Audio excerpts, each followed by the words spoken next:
Dans les diocèses, dans les paroisses, tout est négligé.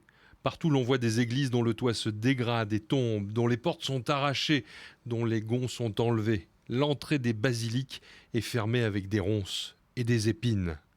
Ce tableau apocalyptique de la situation de l'église aquitaine au moment de la disparition de l'Empire romain est du poète puis évêque de Clermont Sidoine Apollinaire. Il nous apprend en tout cas, dans la suite de ce texte, que vers 475, Limoges, comme beaucoup d'autres villes du sud-ouest, n'a plus d'évêque depuis un certain temps. Pour aller occuper ce poste vacant, Sidoine pense à son ami Ruris, un riche aristocrate qui habite avec sa femme, cousine de Sidoine, dans les environs de Gourdon. Vers 485, Ruris devient évêque de Limoges, le premier sur lequel on soit à peu près historiquement renseigné, à la différence de son lointain prédécesseur Martial. Car Ruris a écrit beaucoup de lettres dont plus de 80 ont été conservées.